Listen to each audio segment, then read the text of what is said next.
परमात्मा से कह रही है कि बंगला बनवाले जमींदार सजना, अब न रहूं जा घर में।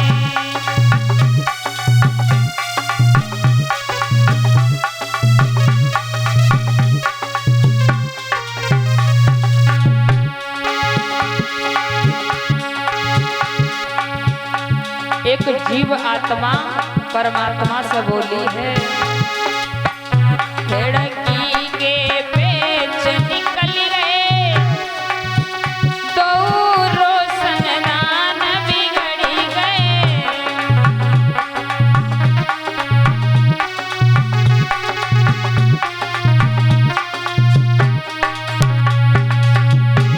काय है दादा कि खिड़की के पेच निकल गए, दो रोशनदान बिगड़ गए। हमारे और आपके शरीर के अंदर खिड़की का काम करते हैं हमारे दांत। जब व्यक्ति पर बुढ़ापा आता है तो हमारे दांत निकल जाते हैं और रोशनदान हमारी दो आंखें हैं। व्यक्ति पर जब बुढ़ापा आता है तो आंखों की रोशनी कम हो जाती है। खिड़की के पेच निकल गए तो रोशनदान बिगड़ गए।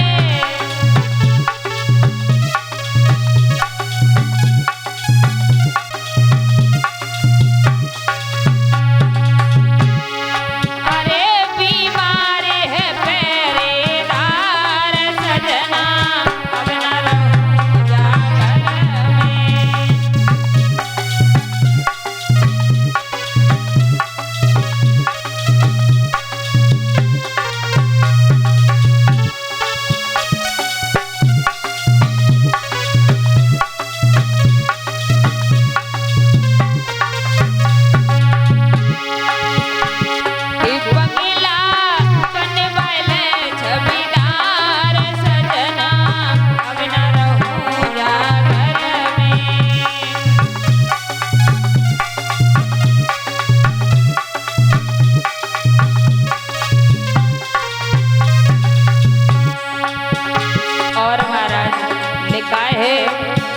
जगो भीम बीच से चटको, छज्जो नीचे को लचको।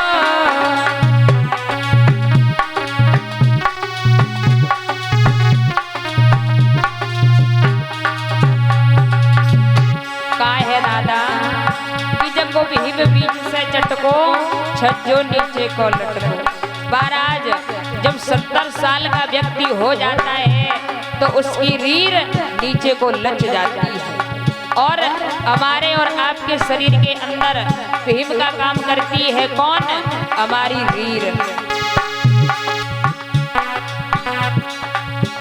जगो भीम बीच से चटको, छज्जो नीचे को लचको।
बोली वृंदावन बिहारी लाल की।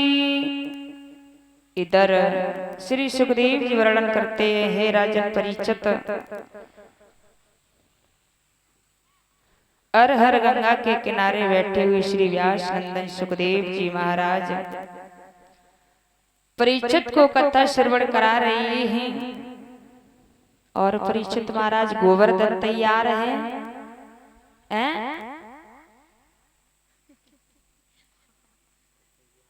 गोवर्धन बनवा लो।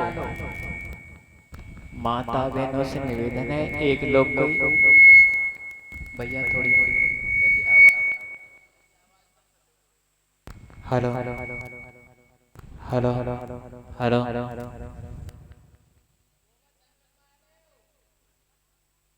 माता बहनों गुदना बनाए, वो जानती गुदना गुदना बनाती हो ना, तो वैसे ही गोवर्धन बना ला।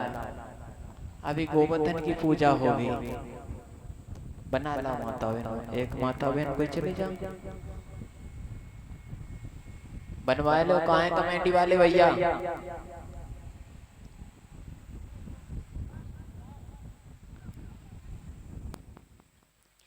होली वृंदावन बिहारी लाल की।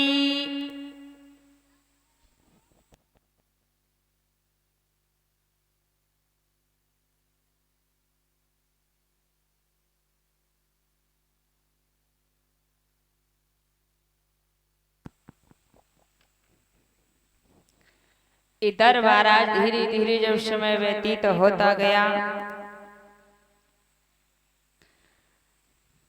श्री सुखदेव जी वर्णन करते हैं, हे राजन परीक्षित,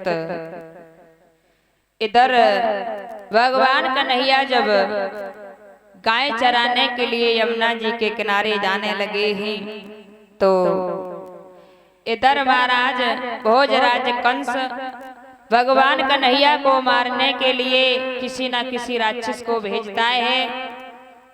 तो इधर एक दिन भगवान कन्हैया सब ग्वालों को साथ में लेकर के गाय चराने के लिए जाते हैं। तो इधर ग्वाल वालों से भगवान कन्हैया ने कहा है कि देखो, तुम अपने अपने घर से माखन लेकर के आना। तो सब ग्वालों ने तो कह दिया है कि ठीक है, लेकिन मनसुका जो था वो कहने लगा है हम तो अपने घर से माखन लेकर के आएंगे नहीं। तो जैसे ही महाराज मनसुका ने मना किया है, तो भगवान कन्हैया मनसुका का पीछा करने लगे। जैसे ही महाराज भगवान कन्हैया ने पीछा किया है, इधर महाराज भोजराज कंस की सभा लगी हुई थी। तो महाराज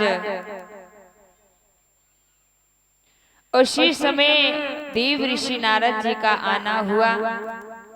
जैसे ही महाराज भोजराज कंस ने देव ऋषि नारद जी को देखा है और कहने लगे,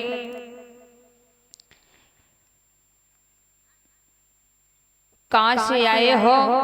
तो महाराज जैसे ही भोजराज कंस ने नारद जी को देखा है, तो बड़ा ही सुंदर आसन डाल दिया है।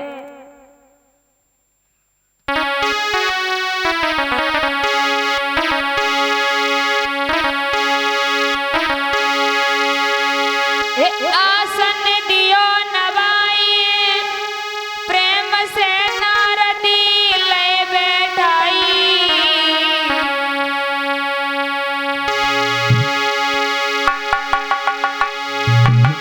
और हाथ जोड़ के कंस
महाराज जैसे ही भोजराज कंस ने देव ऋषि नारद को देखा है तो भोजराज कंस ने कहा है कि तुम कहां से आए हो, कहां से आना हुआ है। तो महाराज देव ऋषि नारद कहने लगे हैं तुम्हें नहीं पता है कि साधु संतों का तो कोई ठिकाना नहीं होता है, ये तो हमेशा चलते फिरते रहते हैं। महाराज जैसे ही देखा है तो इधर बाबा नारद ने भोजराज कंस के चेहरे की तरफ देखा है तो